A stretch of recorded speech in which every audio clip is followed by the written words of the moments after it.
저희 얘기는 조금 진행을 하면서 말씀을 드리고요. 저희 주제는 알고리즘 사회와 노동 사회입니다. 제가 여기 응용과학 하시는 분들이 대부분이신 걸로 알고 있는데 번데기 앞에서 주름 잡으면 안 되는 것처럼 제가 과학적인 지식의 어떤 풍부에서 여러분 앞에 쓴 것이 아니라 이것이 미치는 사회적 영향, 그리고 이것이 단순하게 미래 사회에서 장밋빛 인생 또는 어두운 그림만이 아니라 특히 이 기술을 가지고 있는 국가와 갖고 있지 못하는 국가, 그리고 이 기술을 가지고 있는 사람과 그렇지 못한 사람들 간에 있어서의 어떤 사회적 갈등과 불평등과 국가 간의 불평등이 어떻게 앞으로 전개될 것이고 우리 앞에 어떤 숙제들이 놓여 있는지를 좀 말씀을 드리기 위해서 나왔습니다. 인류는 지금까지 진화하면서 기술의 진화와 함께 많은 일자리들을 만들어 왔습니다. 그리고 그 일자리들은 산업구조 조정이나 이런 형식으로 해서 한꺼번에 뭉탱이씩 날아가기도 했었는데, 대표적인 도시가 미국의 오하이오주에 있는 영스타운입니다.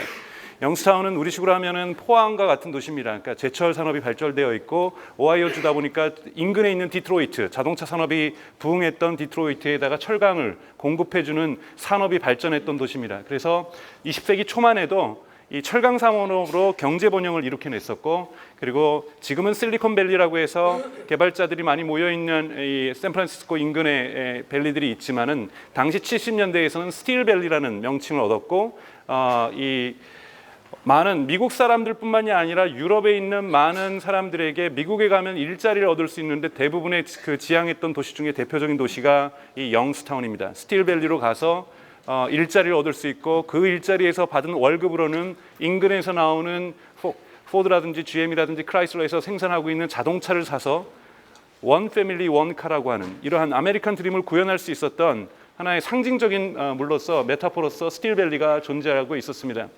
그런데 여러분도 아시겠지만 1970년 또는 1970년대 일본을 중심으로 해서 먼저 철강 산업이 발전하고, 그 이후에 한국의 포스코, 과거에 이제 포항제철이 발전하게 되면서 철강 산업에서의 미국의 철강 산업이 빠르게 경쟁력을 잃어갔고, 1970년 블랙 먼데이라고도 하는데요.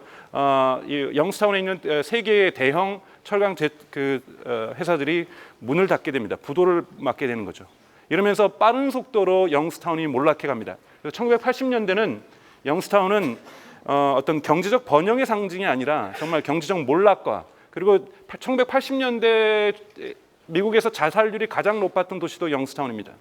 사람들이 갑자기 일자리를 잃고 단순하게 일자리를 잃었을 경우에 다른 일자리를 찾아야 되는데, 이 철강에서 일했던 사람들은 다른 데서 일자리를 많이 못 찾았다고 합니다. 이러면서 평생 잡리스로 살아가야 되는, 실업자로 살아가게 되면서 이러한 심리적으로도 문화적으로도 박탈감과 몰락의 어떤 분위기 속에서 살아갔습니다.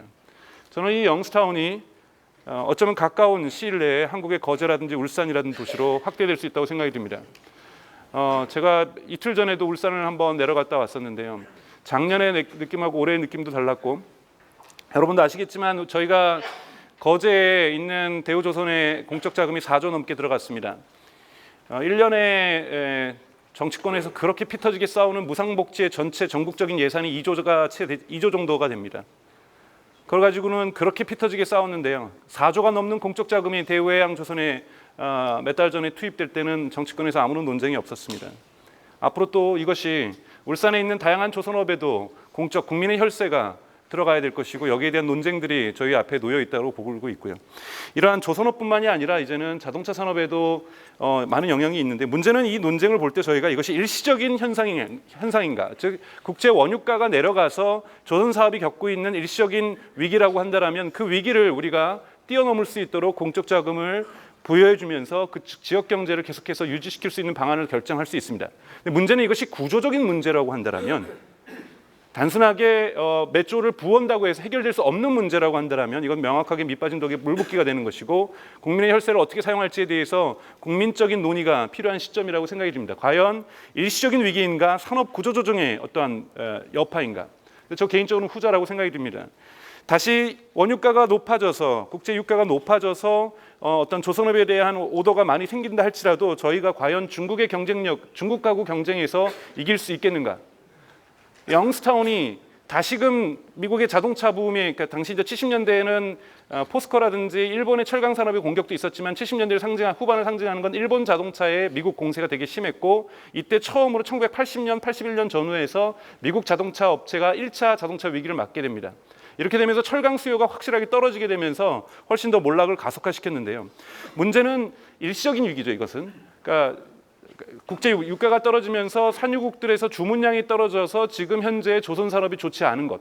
근데 문제는 그 사이에 중국이 경쟁력을 갖춰오면서 마찬가지로 철강 산업에서 일본과 한국이 갖춰오고 힘을 갖춰오고 자동차 산업이 일본의 힘들이 갖춰져 오면서 미국 산업들이 재생의 기회를 못 가졌던 것처럼 우리의 경쟁력이 다시는 회복 불가능하게 중국에 뒤지는 그런 상황으로 저는 갈 수도 있다고 저는 생각이 듭니다.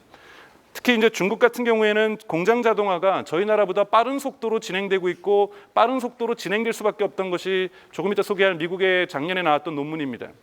세계 공장으로서의 중국의 지위가 자동화와 함께 위협을 받고 있습니다. 중국은 현재 미국의 기업들, 일본의 기업들, 유럽의 기업들, 한국의 기업들이 그곳에 공장을 두고 있고, 만약에 이것이 기계화가 되고 자동화가 된다면 미국 기업들이 유럽 기업들이 다시 공장을 뺏겨갈 것이라는 거죠. 이것을 가장 두려워합니다. 세계의 공장으로서 자신들의 위치를 되게 두려워하기 때문에 빠른 속도로 자신의 그 저가 노동력은 둘째 문제고 그들의 일자리는 둘째 문제고 공장이 중국에 위치해야 되기 때문에 가장 빠른 속도로 지금 전 세계에서 자동화가 진행되고 있다는 것이 작년에 미국에서 나왔던 보고서의 내용입니다. 그걸 상징하듯이 폭스콘 같은 경우에도 현재 1 밀리언 로봇을 직접 투여하고 있고요. 그래서 이런 부분들은 되게 빠른 속도로 진행되면서 현재 약 30%가 자동화에 의해서 폭스콘은 생산되고 있습니다. 그 값싼 인력이 있는 공간에서도 나라에서도 빠른 속도로 대체되고 있는 것은 대단히 상징하는 바가 있다는 것이고, 중국의 공장 자동화는 곳곳에서 이루어지고 있기 때문에 우리나라하고의 노동 생산성 경쟁에 있어서는 저희가 쫓아가기 어려운 상황으로 가고 있다고 저는 생각이 듭니다. 그렇게 될 경우 제가 맞는 것은 산업적 일시적 위기가 아니라 구조적 위기로 한국 사회가 직면하게 된다는 것이고요. 이 부분이 두 번째로 나타나는 것은 자동차 시장이라고 봅니다. 오늘 길게 전기 자동차 시장에 대해서 들어가기는 어려운데요. 제 이름과 자동차 산업이라고 한번 쳐보시면 슬로우 뉴스에 작년에 썼던 글들이 있고 또 한 번 더 제가 계속해서 분석을 하려고 하는데요. 전기차 시장이 여러분도 저보다 더 잘 알고 계실 거라고 생각이 드는데, 환경에 도움이 되느냐, 총량에서 환경에 도움이 되느냐, 아니면 환경이 나쁘냐, 갖고 있는 기술적 한계를 어떻게 뛰어넘을 것인가, 이런 논쟁은 제가 보기엔 두 번째 문제입니다. 가장 논쟁인 두 번째 문제고, 문제는 시장이 전기차 시장으로 이동하고 있다는 얘기입니다. 대표적으로는 여러분들 2009년 이후에 이 파란색은 중국에서 팔리는 자동차의 대수입니다. 밑에 있는 검은색이 미국이고요. 지금 현재 그러니까 중국은 전체 글로벌 마켓에서 자동차 마켓에서 키 마켓입니다. 미국에서 판매되는 판매 수의 2배가 넘는 그러니까 자동차가 중국에서 판매되고 있습니다.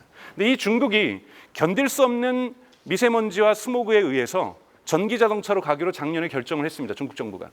그래서 현재 약 480만 개의 전기 충전소를 횡단까지는 안 되더라도 종단이 가능할 수 있는 규모로 만들겠다는 거고, 테슬라도 중국에다가 기가 팩토리를 짓는 등 또는 테슬라 충전소를 짓는 등 전기 자동차로 가고 있고요.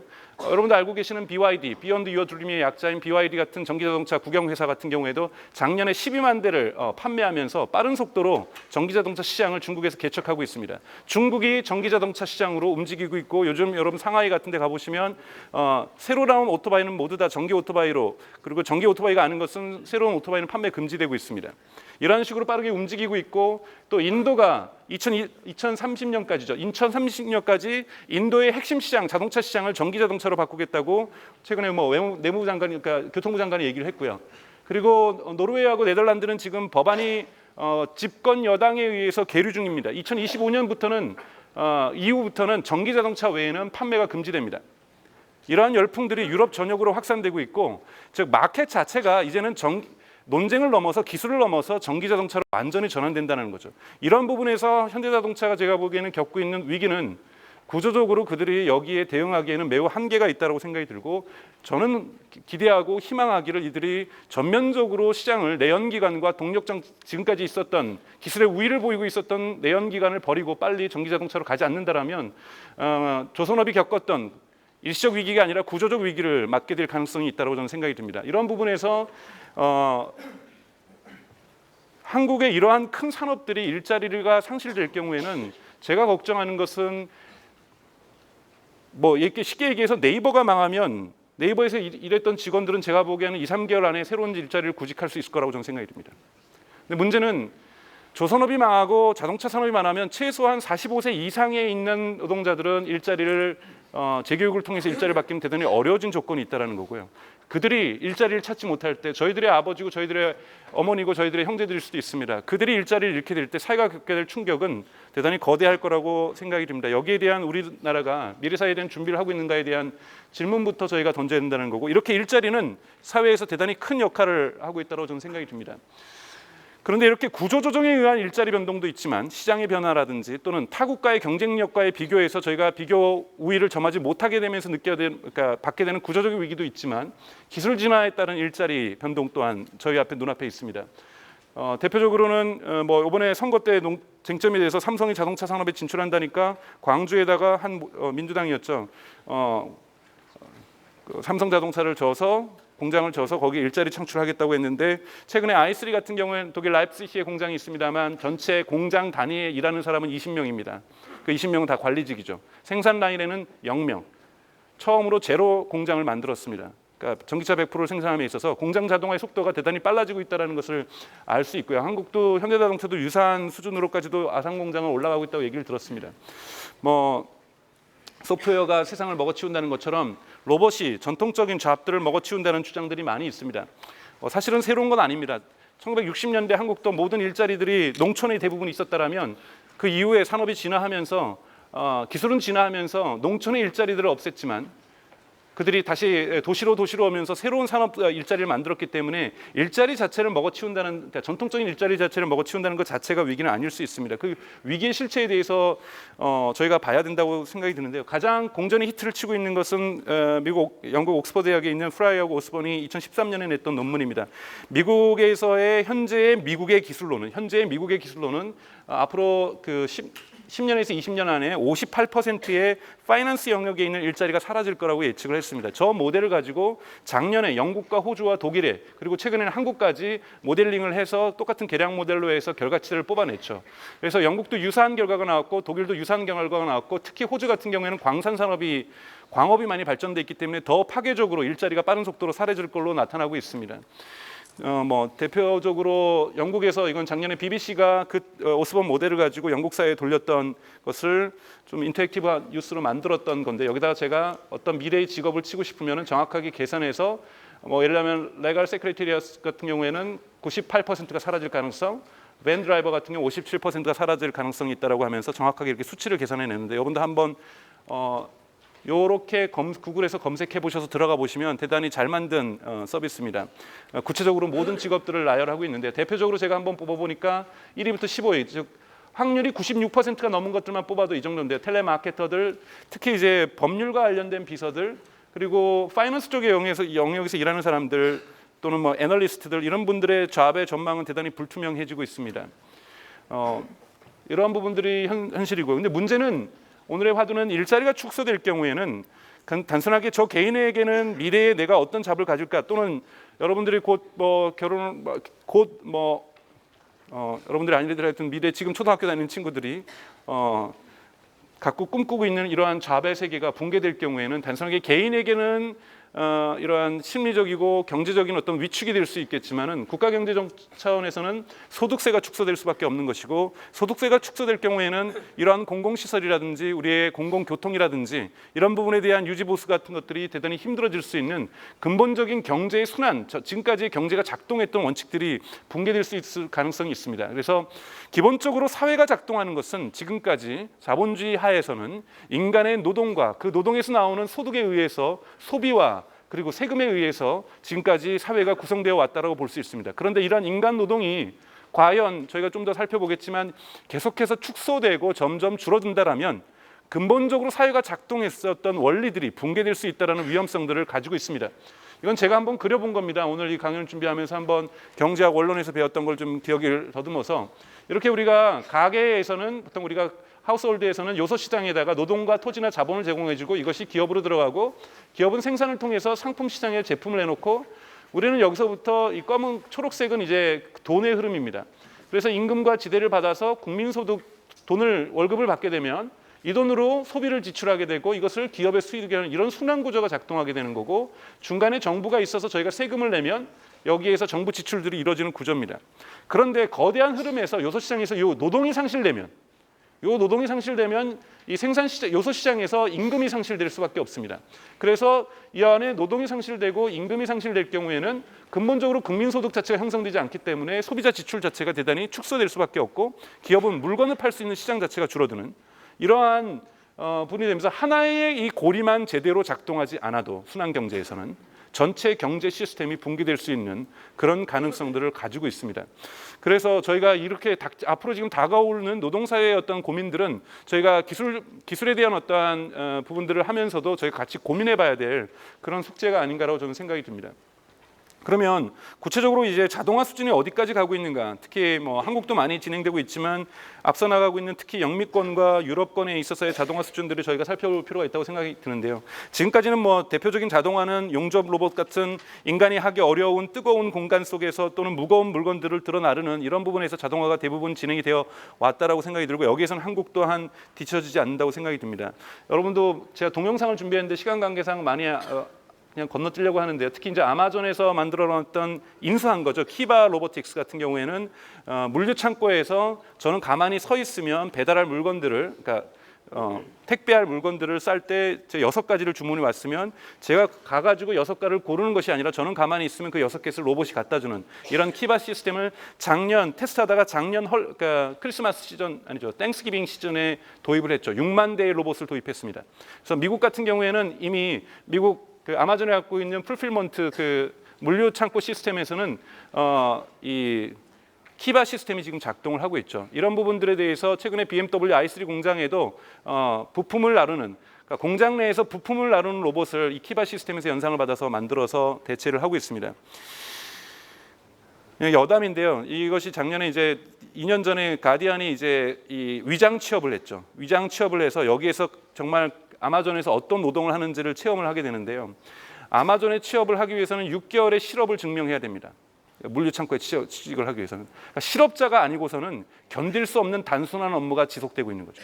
그렇기 때문에 6개월의 실업을 증빙해야 아마존의 물류 창고에 일할 수 있습니다. 왜냐하면 과거에는 그래도 이 물건 보면서 저 물건 보면서 이 바구니에 담는 재미라도 있었는데, 이제는 이 바구니에 담는 재미도 없이 가만히 서 있으면 내가 담아야 될 걸 갖다 주기 때문에 정말 지극히 단순한 노동입니다. 그래서 이 노동마저도 곧 대체될 가능성이 매우 높다라고 늘 얘기를 합니다. 즉 물류 창고에 사람이 사라지는 거죠.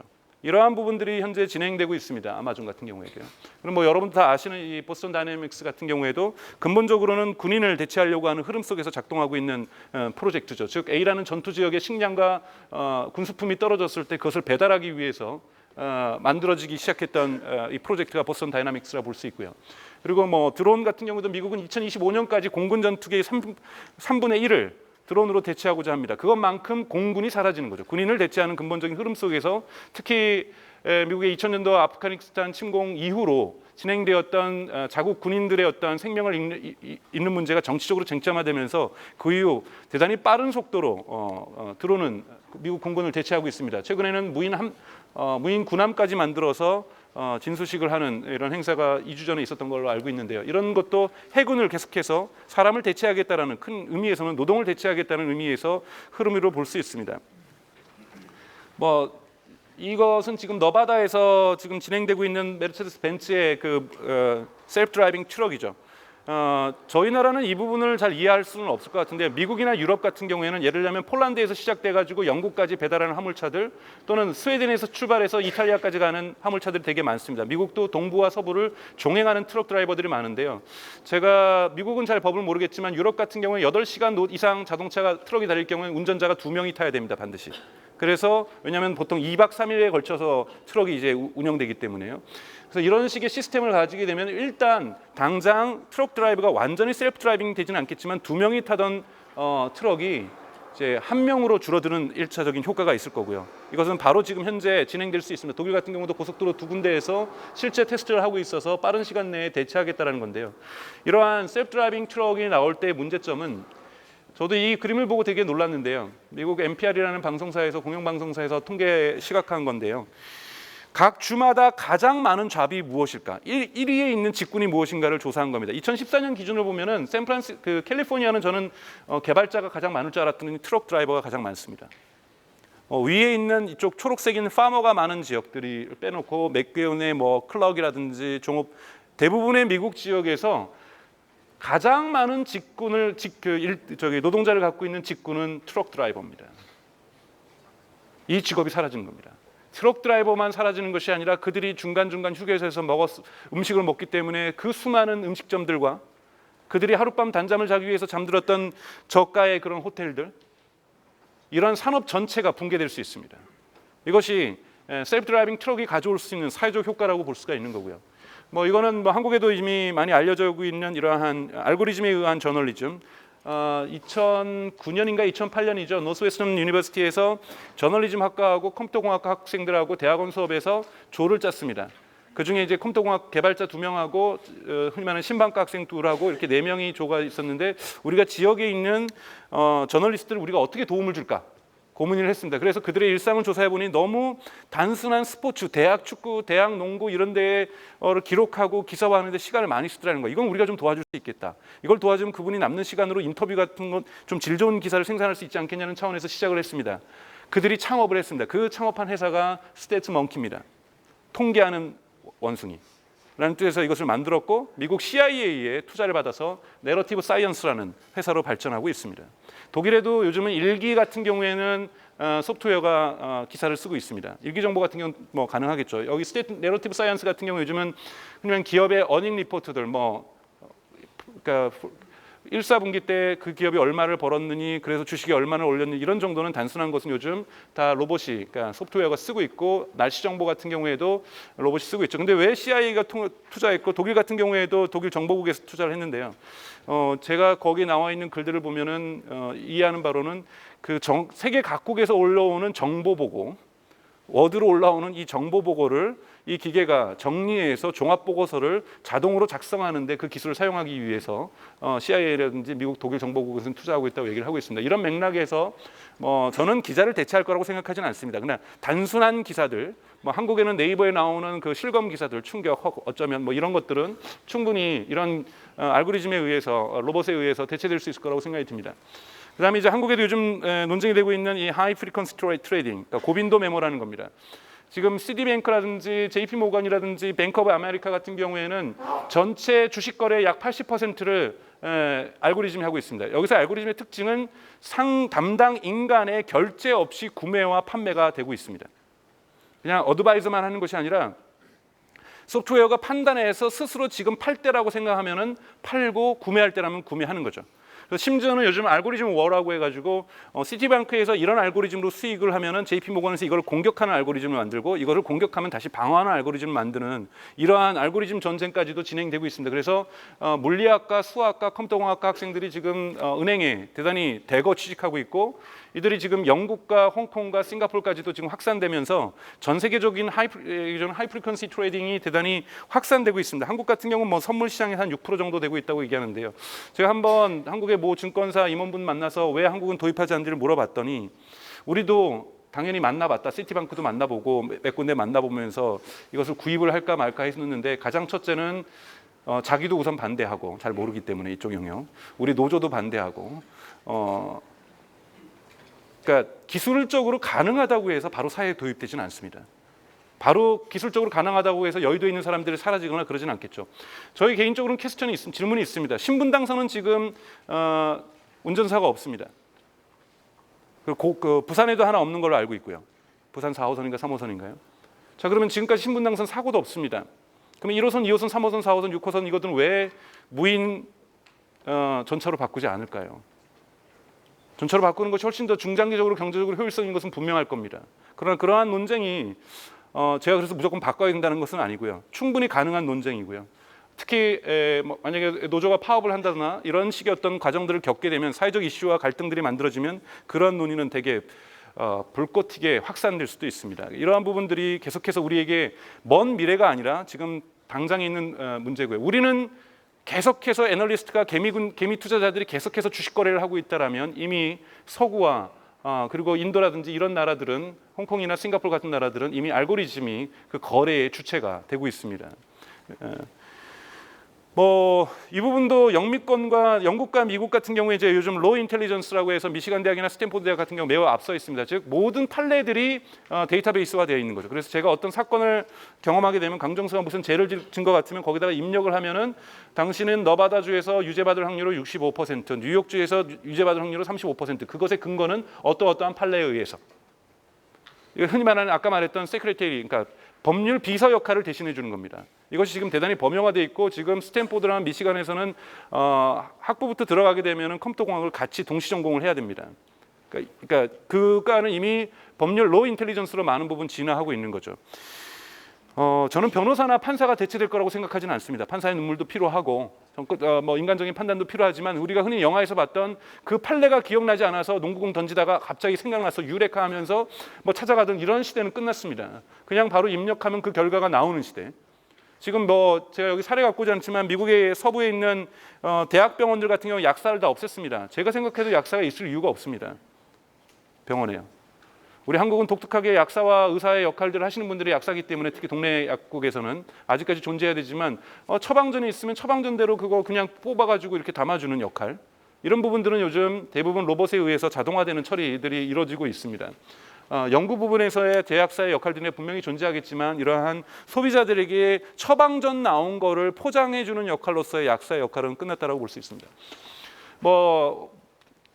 이 왓슨이 여기서 일을 하고 있는데요. 뉴욕에 있는 슬론 캐서링 암연구센터에서는 전 세계에서 진행되고 있는 암 연구에 대한 논문들을 스스로 분석합니다. 여기서 재미있는 것은 지금까지 연구에 있어서 퀘스천은 인간이 던지고 그것을 증명하는 과정에서 우리가 기계의 도움을 받았다라면 이 왓슨은 여기서 무엇을 연구해야 될지를 연구 과제를 제시합니다. 이것을 해결해 줘야 다음 연구가 진행될 수 있다. 전 세계적으로 이와 유사한 대학은 어느 대학에서 어느 대학병원에서 현재 연구되고 있는데 이 연구의 질적 전환을 위해서 발전을 위해서는 반드시 그 다음 단계에 어떤 연구가 돼야 되고 이것은 어떤 대학이 가장 잘할 수 있겠다. 이런 추천들을 해주는 시스템을 구축을 해놨습니다. 그러니까 퀘스천을 던지길 수 있는 이러한 수준으로 가져가고 있고요. 이거 말고도 사례는 대단히 많고 그거는 여러분들 신문지상 언론을 통해서 많이 경험을 했을 거라고 생각이 들고 또 전공자시기도 하시기 때문에 많이 아실 거라고 생각이 듭니다. 문제는 저희가 여기서부터 지금부터 살펴보는 건 반응입니다. 어떻게 그럼 여기에 대해서 대응해야 될 것인가. 첫 번째 전통적인 반응은 새롭지가 않다. 기술은 진화하고 산업은 발전해왔고 하나의 산업이 망했어도 하나의 기업은 망했어도 새로운 산업이 새로운 기업이 성장하면서 일자리들은 계속해서 국민경제 총량으로서는 커져왔다. 그것이 산업혁명 이전부터 산업혁명이 지내오는 과정 속에서 전 세계가 겪었던 경험이라고 얘기를 하고 있습니다. 그러나 또 다른 관찰들은 어떤 얘기냐면 지금까지 대체했던 것은 육체 노동 중심이었는데 최근에 대체되고 있는 것은 이런 식으로 인간의 노동을 가치 평가하는 것은 동의하진 저도 않지만은 중간 노동이라고 하는 지적 노동들, 그래서 변호사라든지 금융이라든지 기자라든지 이런 것이 대체되는 것은 독특한 현상이다. 그래서 일종의 육체적 노동뿐만이 아니라 지식 노동까지 대체되는 흐름으로 가고 있는 것은 명확하게 질적으로 다른 수준으로 가고 있다. 그래서 케빈 켈리, 뉴욕타임즈 기자였었고 와이어드의 편집장이었던 케빈 켈리는 이것을 First Wave가 아니라 Second Wave of Automation이라고 얘기를 합니다. 자동화의 두 번째 물결이 현재 진행되고 있고 두 번째 물결의 가장 큰 특징은 From Manual Labor, 육체 노동에서부터 Knowledge Work까지 진행되고 있는 것. 그러니까 1차 자동화의 물결을 Manual Work, 그러니까 육체 노동에만 제한을 했다라면 이것이 현재는 지식 노동까지 확장되고 있는 것을 특징으로 이야기를 하고 있습니다.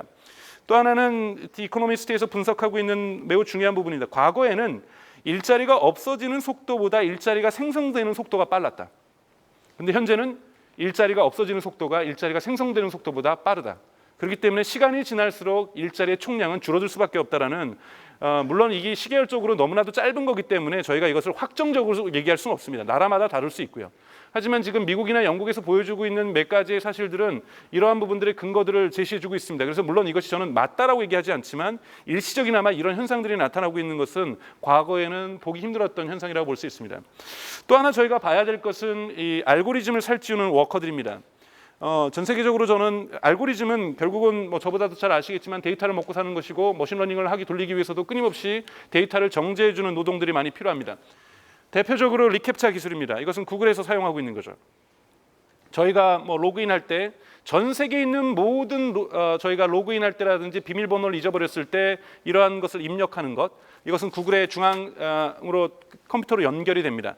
연결이 돼서 저희가 어떤 기계학습을 시켜주냐면 구글의 셀프 드라이빙 카를 저희가 기계학습 시켜주고 있습니다.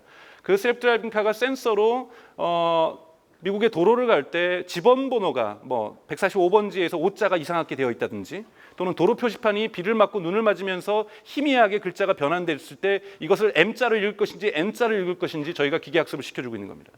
이런 식의 리캡차 기술은 우리나라 같은 경우에는 뭐 휴대폰 인증할 때도 보면은 초등학생도 알기 쉬운 1, 2, 3, 4, 5를 갖다가 뭐 이상하게 바꿔놓고 누구나 입력하는 걸로 해서 다 외주주는 그냥 이상한 솔루션으로만 자동 로그인만 막아놓는, 입력만 막아놓는 시스템을 쓰고 있다라면, 구글은, 페이스북은, 아마존은, 모든 미국에 있는 대부분의 기업들은 리캡차 기술을 자신들의 알고리즘에 기계학습하는 데 사용하고 있습니다. 이런 식으로 사용을 하고 있고요.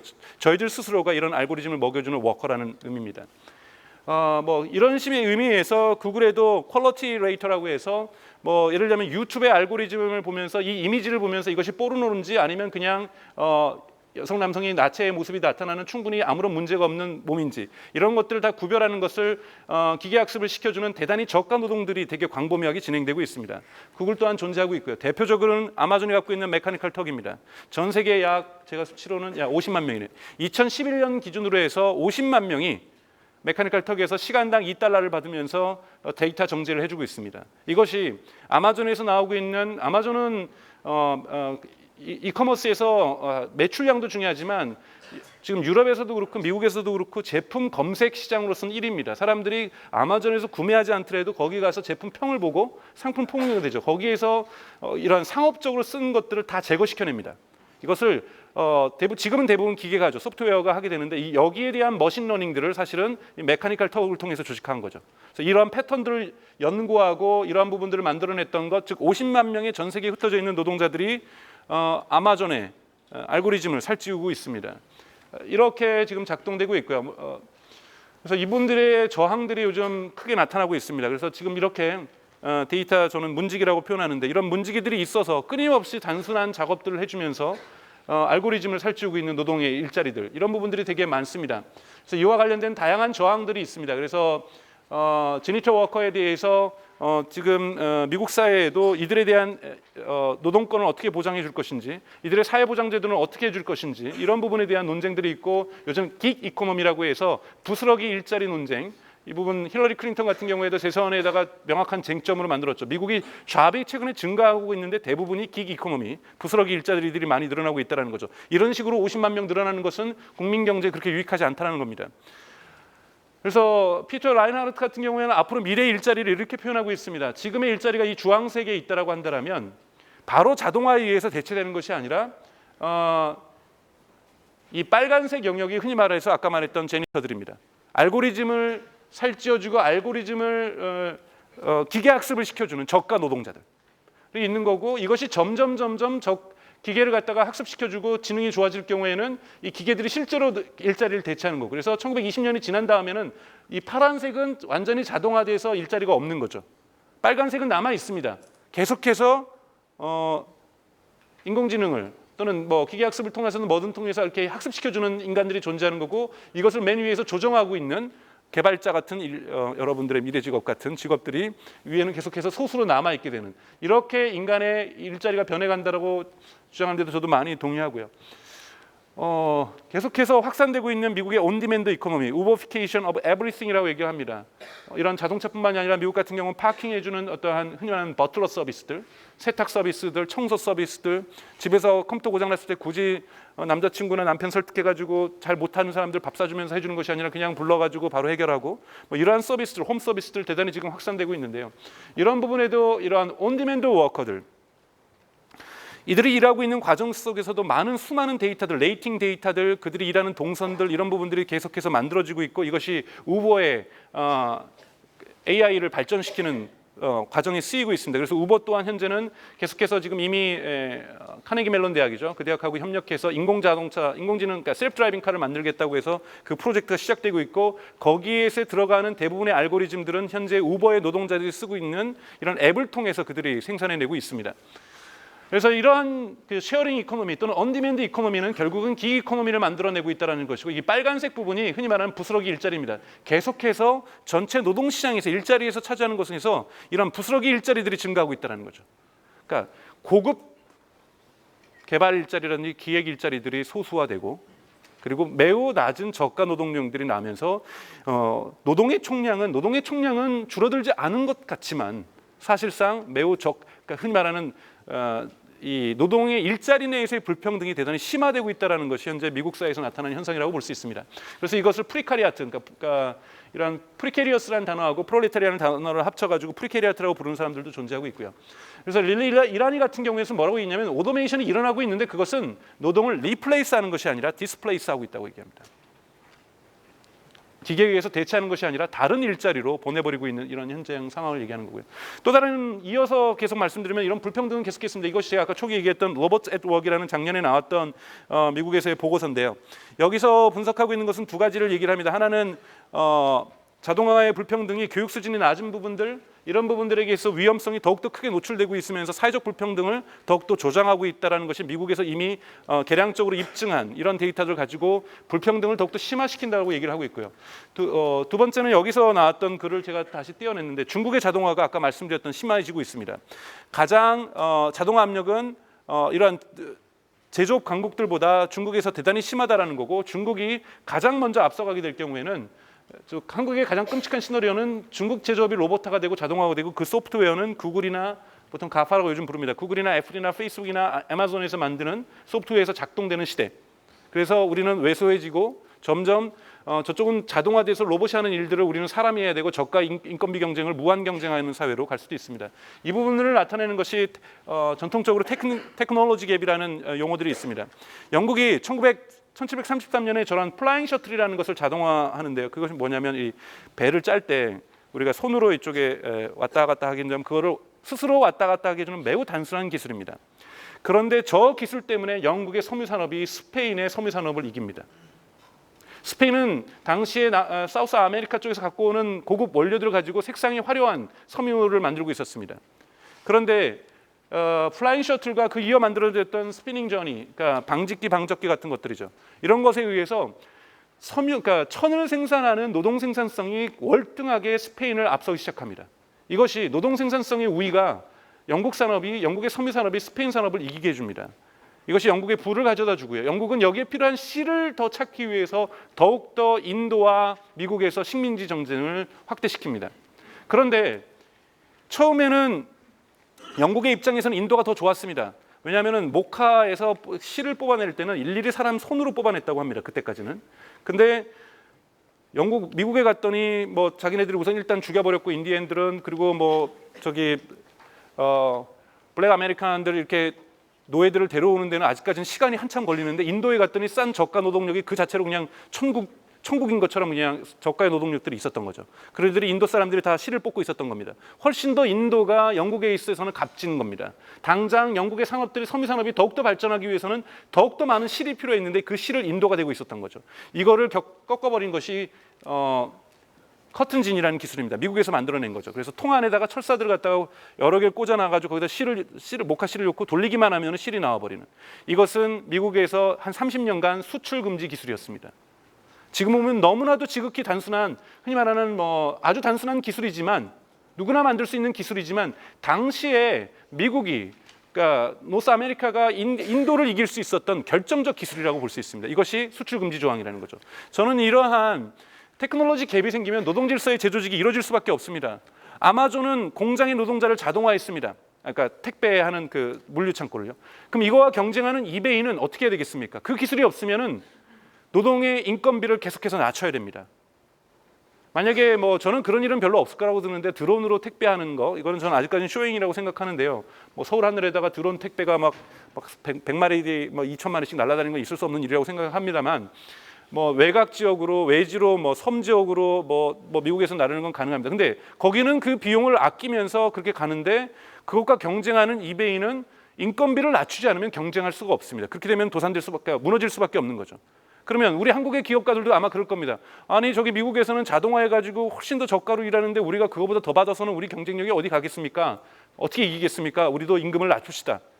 기술이 없으면 임금을 낮추는 방법밖에 없습니다. 이것이 국가가 한 일국 내에서도 기업 간의 노동의 질서를 재편하고 비교 국가에서도 노동의 질서를 재편할 가능성이 높습니다.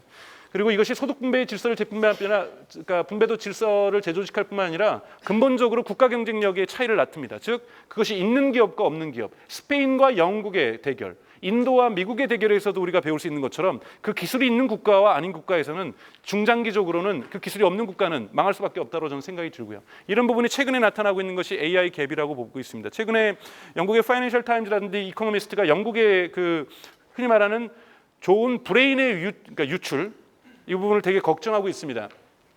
특히 이제 이 런던에 있는 이 스위프트키라는 이 앱이죠. 여러분들도 쓰시는 분 극소수겠지만 왜냐하면 저거는 이제 한국어가 잘 지원이 안 돼서요. 적어두면 제가 뭘 입력할지 얘가 잘 알아서 이렇게 자동 입력하는 앱이라고 얘기를 합니다. 지금 현재 3억 개 정도가 깔려 있는데요. 여기에 있는 부분들은 그러니까 인공지능 개발팀들이 있었고 이 부분들이 이제 마이크로소프트로 넘어갔죠. 이 사건을 계기로 해서 영국 사회에 많은 보도들이 이루어지고 있는데요. 특히 AI 드라이버라고 하는 첫 번째 AI 익스퍼트들, 그러니까 전문가들 또는 알고리즘들 이 부분에 있어서의 국부 유출이라는 것들이 되게 많이 심각해지고 있습니다. 어느 정도냐면 지금 이거 4월 2일자 이코노미스트 기사입니다. 영국의 대학원 학생들이 사라져 버렸습니다. 1학기만 등록해도 다 구글, 페이스북에서 다 스카웃을 해가서 여기 글들 보시면 교수들이 수업도 할 수 없고 수강생도 없고 랩실에 아무도 같이 자기랑 연구할 사람이 없어지는 것.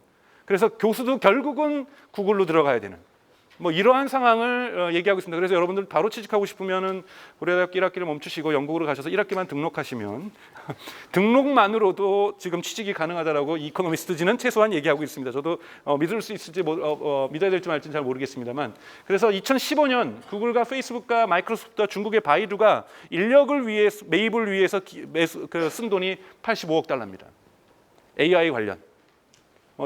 뭐 여기서 좀 디테일하게 나가면은 예를 들면 최근에 작년에 그 구글의 그 검색 헤더, 그러니까 전체 총괄하는 사람이 일반 전통적인 개발자 인도분이었죠. 개발자에서 50살이 한참 넘은 AI 전문가, 영국 전문가로 바뀌었습니다. 그래서 구글의 검색계의 어떠한 부분도 AI 연구자들이 권력을 쟁취했다라고 해서 대단히 상징적인 사건으로 보도하고 있는데요. 이런 기업에서 여기서 이제 디테일하게 나온 것들을 읽어보시면 여러분들 자료에 보시면 알겠지만 어떻게 그들이 사람들을 빼가고 있는지를 봐서 도대체 나는 나의 이 대학원 학생들을 더 이상 데리고 있을 수 없는 이러한 상황에 있다라고 교수들은 토로하고 있습니다. 너무 흔히 말해서 입도 선매가 되고 있는 상황인 거죠. 이런 상황들이 지금 현재 문제가 되는 거고 뭐 여러분도 잘 아시는 한국의 알파고 딥마인드도 영국의 기업으로서 50명의 전문가들이 같이 영입이 된 거고요. 최근에 있었던 스위프트키도 마찬가지고요. 그리고 2015년에 캠브리지에 있었던 이 보컬 IQ, 그러니까 시리와 관련된 유사한 음성 인식, 그러니까 보이스 레코그나이즈, 그러니까 음성 인식 쪽을 연구하는 쪽이라고 얘기를 합니다. 이쪽 사람들도 다 데려가졌었고, 2013년에 캠브리지에 있는 마찬가지로 이블이라는 이 지금 아마존에서도 에코, 그 알렉사라는 그 음성 인식 서비스가 대단히 많이 진화되고 있습니다. 관련 기술들도 이 캠브리지에 있는 대학원생들 대부분 데려가면서 그 부분들이 되게 급속도로 진화되고 있고요. 뭐 최근에 파리에 페이스북이 AI 연구소를 만들었습니다. 이걸 만들었다는 것은 이 페이스북이 제공해주는 여러분들 좀 말씀드리려고 했었는데 페이스북 AI 연구소 가면은 엄청난 데이터가 있다고 얘기를 합니다. 제가 알기로는 작년에 카이스트에 계시는 한 교수님도 연구하다가 도저히 자료가 없어서 페이스북에서 페이스북 프로페서라는 걸 뽑아서 그리로 제가 자리를 옮긴 걸로 알고 있는데요. 무한한 데이터를 쓸 수 있는 이 파리의 AI 연구소로 사람들이 모입니다. 이런 부분들이 결국은 이 연구자들 통해서 페이스북의 알고리즘이 진화하고 있는 것이고요. 구글 같은 경우에도 페이스북이 베를린에도 비슷하게 AI 연구소를 올해 만들었고요. 그 다음에 작년에 있었던 것은 자브리킨에 있는 독일 국책 AI 연구소가 있었는데 독일이 실수로 2012년에 이것을 스피노프 해가지고 민영화시킵니다.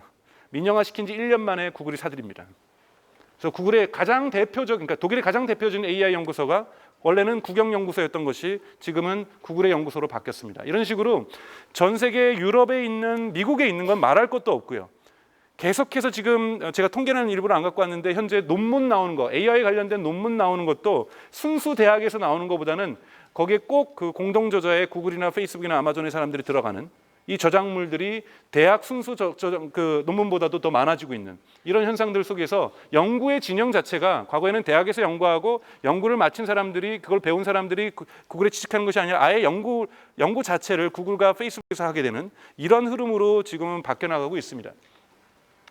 그래서 특히 이제 텐서플로우 같은 경우도 구글에서 공개한 오픈 소스라고 얘기를 하면서 한국에 있는 많은 분들도 저런 거 이용하면 된다. 알고리즘은 우리도 뭐 부족하지 않다. 왜냐하면 오픈 알고리즘이 있으니까.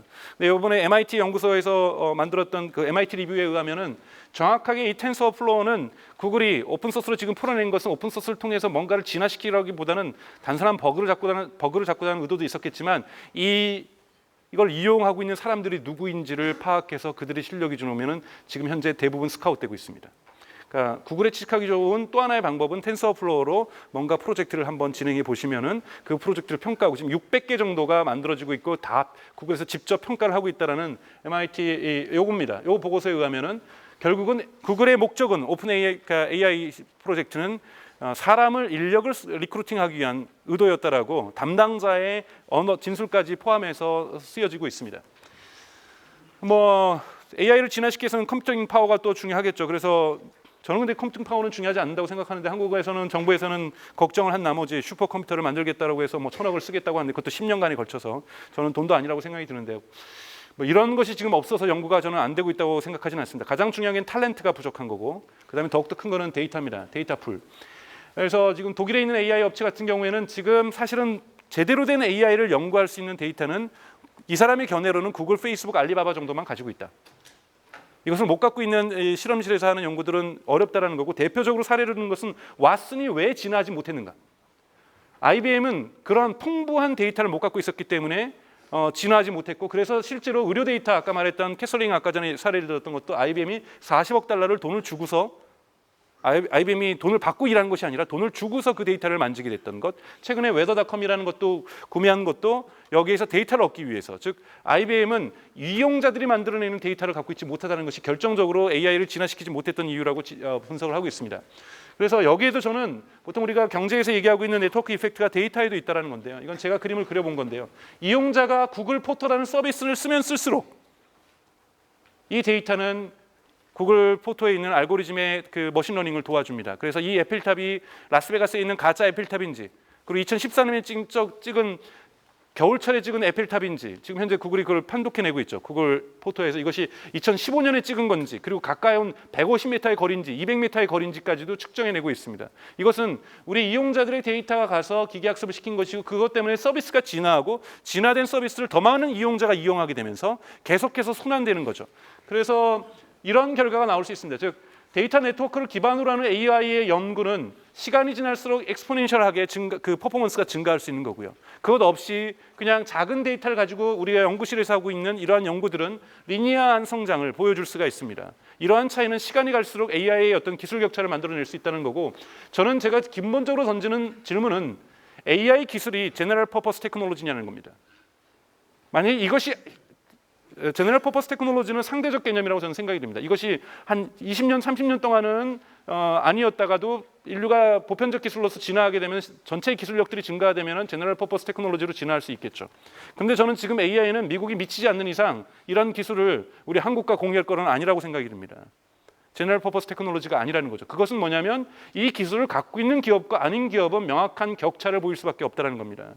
이 부분에서 사실은 어떻게 해야 될 것인가? 사실은 오늘 시간이 좀 짧아서 안 갖고 왔는데 제가 역사적으로 사례를 찾아보니까 존 F 케네디가 처음으로 그러니까 2차 상원의원 선거와 미국의 처음 대통령 선거 때 처음으로 슬로건으로 걸었던 것 중에 하나가 미사일 갭입니다.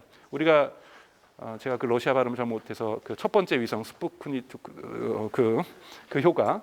그래서 사이언스 교육을 에듀케이션을 국가의 내셔널 프라이어리티로 해야 된다는 존 F 케네디의 어떠한 선거 정책에 나왔던 단어가 미사일 갭입니다. 우리가 소련하고 이념 논쟁하다가 실질적으로는 뒤져버렸다. 그래서 무능한 아이젠하워 정권은 이념 논쟁 속에서 우리의 실질적인 능력을 키우는 것을 못했기 때문에 미사일 갭을 어떻게 클로징할 것인가가 우리의 국가 정책에서 되게 중요한 정책이라고 얘기를 하면서 그 과학 기술에 대한 투자, 과학 교육에 대한 투자들을 가장 국가적인 어떠한 아젠다로 만들어내고 있습니다. 무언가 저희가 갭을 인정할 때, IT 강국이 아니라는 걸 인정할 때 저희가 발전할 수 있다고 생각이 듭니다. 제가 정부 관료들을 만나서 항상 느끼는 것은 끊임없이 IT 강국이라는 것을 강조합니다. 우리가 IT 강국이지만 우리가 조금 잠깐 한 2, 3년 실수하는 동안 좀 구글이 앞서가고 있는데 그러니까 이런 강국이라는 출발점을 갖고 있는 이상 저희가 할 게 없습니다. 강국인데 뭘 열심히 합니까? 그냥 쫓아오는 걸 기다려주고 제3세계 도와주면 되는 거죠. 그런데 저희가 뒤처지고 있다라고 한다면 무엇이 뒤처지고 무엇이 부족한지, 얼마만큼의 격차가 있는지에 따라서 이것을 어떻게 채워낼 것인지, 여기에 대한 사회적 논쟁들은, 과학적 논쟁들은 어떻게 정책적 논쟁들을 어떻게 가져가야 될지를 할 수 있다고 저는 생각이 듭니다. 우선 이런 종합적인 어떤 현재 상황을 본다라면, 그럼 우리는 어떤 선택을 할 수 있을 것인가? 이런 관찰들을 한다면, 다양한 관찰들을 좀 두서없이 했는데요. 첫 번째 전통적인 방법은 저항입니다. 러다이드 운동이라고 볼 수 있죠. 기계 파괴 운동. 물론 기계 파괴 운동 역사 자체가 정말 단순한 기계에 대한 거부감은 아니었다라고 얘기하고 있고 저도 그렇게 믿고 있습니다만, 은유적으로 이미 러다이드 운동은 진화에 대한, 기술 진보에 대한 어떤 반대 운동으로 사용되고 있습니다. 요즘 이러한 부분들이 과거에만 있었던 것이 아니라 이 존스의 책에 보면은 이러한 네오 러다이드 운동들, 대표적으로는 갑자기 기억 안 나는데 러시아 사람의 평론가가 있죠. 그 사람은 데이터를 쓰는 것을, 그러니까 환경 절약 운동하듯이, 환경 운동하듯이 데이터 운동해야 된다.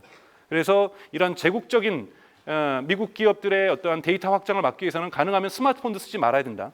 우리가 환경운동 초기에 있었죠. 다 산으로 들어가야 된다. 이렇게 얘기했던 것처럼 스마트폰도 쓰지 말아야 되고 컴퓨터도 쓰지 말아야 된다. 이런 주장들도 있습니다. 정확하게 러다이드 운동의 확장이라고 볼 수가 있는 거고요. 근데 이제 존 무어 같은 경우에도 스펠링이 틀렸는데 이렇게 얘기했지만 저는 그 얘기에 동의하지 않습니다. 이렇게 단순하게 기술 진화에 대해서 저희가 반대해야 되는 것이 아니라, 맹목적으로 반대하는 것이 아니라, 이런 블라인드 프로그레스, 사회적 효과를 고려하지 않고 무조건 기술 진화에만 매몰되는 것, 여기에 저는 반대해야 된다고 저는 생각이 들고요. 두 번째가 이 디지털 유토피아주의자들이 많습니다. 대표적으로는 지금 이 MIT에 있는 브린 열프스나 맥카피, 한국어로도 책이 번역됐죠. 이 사람들 읽어보면은 걱정을 대단히 많이 합니다. 너무 우리가 교육도 산업화 시대 초기에 있었던 교육 인재를 키워내는 식으로 교육하고 있고, 문제 있고 다 해결할 문제점이 있지만 결국은 우리가 인간이 만드는 사회니 우리가 해결할 수 있다. 근데 여기에는 미국의 관점이 너무나도 들어가 있습니다. 기술을 가지고 있는 미국의 관점에서는 다 해결할 수 있습니다. 논의를 하면. 근데 이미 있는 우리 갭을 갖고 있고 격차를 갖고 있는 나라에서는 또 다른 입장에서 저는 바라봐야 된다고 생각이 들고요. 이런 데에는 기본적으로 갖고 있는 것은 낙관적 전망, 즉 우리가 보그 컴플렉스라고 얘기하는 것, 기술의 저항이라는 건 헛된 일이라는 것. 결국은 기술의 진화가, 기술의 진보가 모든 것을 이긴다라고 하는 보그 컴플렉스라는 사고방식이 저는 있다라고 생각이 들고요. 이런 대표적으로 이제 SF 소설가죠. 클락 같은 경우가 얘기했냐면, 이 1960년대는 전 세계적으로 완전 고용 시대가 도래했던 시대입니다. 케인지안주의가 득세를 하면서 완전 고용들이 미국에서 만들어지고 산업 부흥들이 이루어지고, 유럽에서도 2차 대전의 사후 효과가 나타나면서 완전 고용들이 이루어졌을 때 클락이 대담하게 했죠. 인간의 목표는 완전 고용이 아니라 full unemployment, 완전 불안정 고용, 그러니까 일하지 않는 것이 인간의 사회의 목표가 된다. 왜? So we can play. 이것이 인간 사회의 목표가 된다. 저는 이것을 디지털 아테네라고 볼 수 있습니다. 노예와 여성이 있었기 때문에 남자들은 정치와 문화, 역사를 논할 수 있었던 이러한 디지털 아테네를 꿈꾸는 것이라고 생각이 들고, 이러한 유토피아가 저는 가능할 거라고 생각하지 않습니다. 저는 가장 중요한 것은 이런 기술이 미칠 수 있는 사회적 효과를 냉정하게 바라보면서 어떠한 사회적 효과를 미치는지, 부정적인 효과, 긍정적인 효과를 바라보고, 부정적인 효과가 있다고 해서 기술 진화를 거부하는 것이 아니라 이것을 어떻게 극복할 것인지를 우리 과학자들도, 그리고 기술에 일하는 사람들도 같이 고민해주고 새로운 사회를 상상하는 것이 필요하다고 생각이 듭니다. 그래서 저는 당연하게 이러한 로보타를 또는 자동화를 부정할 수는 없다고 생각이 들고, 데이터 사이언스의 중요성들 저도 부정하지 않습니다. 일부에서 얘기하는 초등학교 때부터 코딩 교육해야 된다는 거 저도 개인적으로 동의합니다. 그러나 더욱더 중요한 것은 이 노동사회를 어떻게 정의할 것인가. 초등학생이 꿈에 너는 다 대체될 직업들을 꿈을 갖고 초등학생을 졸업하고 중학교를 들어가고 고등학교를 졸업하는 것. 그들의 꿈을 얘기해 줄 때, 미래의 잡을 얘기해 줄 때 맨날 판사나 의사나 되고 변호사만 되겠다고 하는 것들에게 새로운 잡에 대한, 보통 꿈은 잡과 연관되어 있습니다. 우리 지금 초등학생 5학년, 6학년 아이들에게 어떠한 꿈을 가지고 미래 사회를 준비해 줄 것인가에 대해서 단순하게 초등학교 교사의 문제만으로 우리가 놔둘 것이 아니라, 부모의 양육하는 개인 부모들에게 문제를만 놔둘 것이 아니라 우리가 우리의 꿈을 새롭게 꿀 수 있도록 이런 사회적 상상력들을 저는 불러일으키는 작업이 미래를 위해서도 현재를 위해서도 대단히 중요하다고 생각이 들고요. 그래서 정말 지속가능한 경제사회를 만들기 위해서 우리가 고민해야 될 것들, 좀 이념적 테두리를 넘어서 고민해야 될 부분들이 많은데요. 일부에서 주장하는 것이 자동화에 대한 세금을 매기자, 로봇에 대한 세금을 매기자는 주장이 되게 강력하게 저희 나라만 있는 것이 아니라 미국이나 유럽에 있습니다. 프랑스나 독일에도 있는데요. 이런 흐름들은 사실은 진보 진영 사람들은 되게 반대하는 흐름인 되게 자유주의자들이 많이 얘기를 합니다. 그러니까 기술 그러니까 자유주의자들이 많이 얘기를 하는데요. 자기네들도 생각을 해보는 거죠. 특히 실리콘밸리에 있는 한국에도 왔던 그 제로 투 원 썼던 피터 틀 같은 경우도 전적으로 동의를 하고 있습니다. 자신들이 생각해봐도 실리콘밸리에서 이거 일론 머스크도 동의하고 있고요. 자동화되면 일자리가 줄어들 것이 명백하니 이것을 줄여내기 위해서 근데 사회는 지속되어야 되니 알고리즘에다 세금을 매기는 방법도 나쁜 방법은 아니다라고 가능한 대안이라고 얘기를 합니다. 제가 이것을 그래서 알고리즘마다 이제 세금 매기자 해가지고 과학하는 사람들에게 뭐 쇠고랑 채우자는 얘기는 아니고요. 이런 고민도 좀 해보아야 되는 필요성이 있다는 차원에서 말씀을 드립니다. 그러지 않을 경우에는 기계 노동에 의해서 자동화되고 있는 이 노동에 대해서 어떻게 사회화를 시킬 것인가? 이것이 개인의 어떤 진화뿐만 아니라 이것에 미칠 수 있는 사회적 효과를 갖다가 어떻게 흔히 말하는 내재화시키는 거죠. 어떻게 그 기술 진화에 내재화시킬 것인가에 대한 고민들은 반드시 있어야 된다는 거고, 그 중에 이제 논의되고 있는 것 중에 또 하나는 노동 4.0입니다. 요즘 뭐 산업, 그러니까 인더스트리 4.0에서 나오는 개념 속에서 프랑스하고 독일이 본격적으로 노동부에서 논의를 하고 있습니다.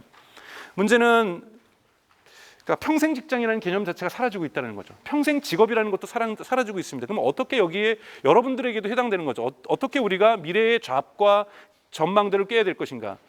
그래서 어쩌면 한국 사회에서 이걸 얘기하면 이제 저 맞아 죽을 사람인데요. 그러니까 비정규직을 일반화하자는 얘기는 아닙니다. 비정규직을 일반화하자는 건 아니지만 평생 직장, 흔히 말하는 철밥통 직장 같은 개념은 저희가 벗어야 된다는 거고, 여기서 나오는 개념이 뭐냐면 4년 노동하고 6개월 안식 교육 기간을 갖자는 게 이건 독일에서 나온 겁니다.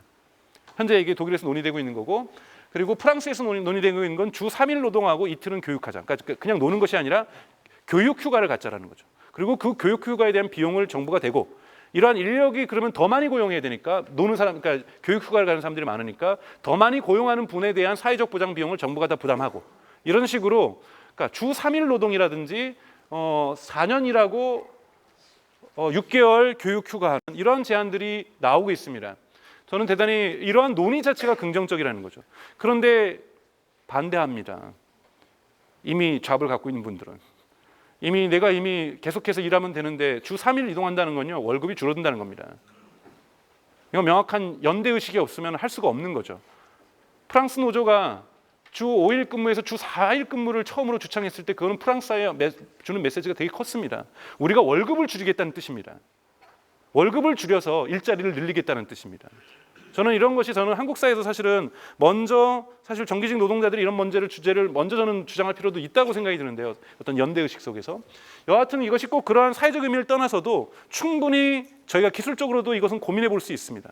4년 노동을 하고 6개월 할 때 그들이 일자리를 잃을 것에 대한 그러니까 두려움을 조금 줄여나갈 수 있습니다. 두려움이 커지면 좋지 않은 맹목적인 사회적 저항으로도 연결될 수 있기 때문에 두려움을 없애는 작업은 대단히 좀 중요하다고 생각이 들고, 내가 다른 잡을 가져도 다른 직장을 가도 충분히 잘할 수 있고 거기서도 내가 차별받지 않을 수 있다라는 자신감을 이런 교육기관을 통해서 가질 수 있다라면 그 효과도 있을 거라고 보고, 대학생들이 줄어들어도 남는 대학의 공간도 좀 긍정적으로 활용할 수 있다는 측면에서도 충분히 이러한 결합 모델은 생각해 볼 수도 있다고 생각이 듭니다. 그래서 어떠한 사회적 대타협이 저는 이런 부분에서 필요하다는 거고, 그리고 그런 맥락에서 현재 나오고 있는 핀란드도 사실 우파 정부죠. 조건 없는 기본소득을 도입한 핀란드 정부도 마찬가지고요. 이러한 부분도 이념을 떠나서 저희가 한번 생각해 볼 수 있는 어떤 논의라고 생각이 듭니다. 그래서 이러한 부분들 말씀드리고자 하는 것은 이러한 기술혁명은 반드시 사회혁명을 동반합니다. 어느 정도 수준에서 저희가 그래서 지금 진화하고 있는 인류의 기술들이 크나큰 사회혁명을 동반할 수 있다는 것을 우리가 의식적으로 깨닫는 것, 그리고 의식하는 것이 되게 중요하다고 생각이 들고요. 마지막으로 말씀드리고 싶은 것은 칼 폴라니, 저 개인적으로 되게 좋아하는 학자입니다. 칼 폴라니가 히틀러에 의해서 망명을 해서 미국에 가서 썼던 책이죠. Great Transformation, 대전환. 자본주의가 어떻게 태동했는지를 경제사학적으로, 역사학적으로 대단히 잘 풀어 쓴 책입니다. 이 Great Transformation에서 폴라니는 자본주의가 어떻게 탄생했는가를 보면서 뭐라고 얘기를 하냐면 조금 종교적 개념입니다. 새벽처럼 왔다고 쓰고 있습니다. 자본주의가 내일부터, 다음 주부터, 이번 선거를 끝나고 이번 정부가 들어섰기 때문에 자본주의가 시작되는 것이 아니라 기술이 조금씩 진화되면서 증기기관이 나오고 전기가 확산되고 이런 부분들이 조금씩 변화되면서 어느 순간 자본주의가 왔다는 겁니다. 그래서 누구도 이러한 머신 인더스트리가 이렇게 진화할 것이라고 예측하지 못했고, 그리고 이것은 컴플리트 서프라이즈로 왔다고 얘기를 하고 있습니다. 저는 지금 AI의 어떤 진화라든지 자동화의 진화가 단순한 자본주의의 일차적인 어떤 조금의 확정이 아니라 완전히 다른 사회로 가는 정말 컴플리트 서프라이즈로 저에게 다가올 수 있는 그 정도로 지금 진화하고 있다는 것이고, 이 진화에 맞춰서 저희가 사회적 고민들을 가져나가는 것이 대단히 중요한 순간이 아닌가라고 생각하고 제 강의를 마치고 질의응답을 좀 받도록 하겠습니다. 고맙습니다.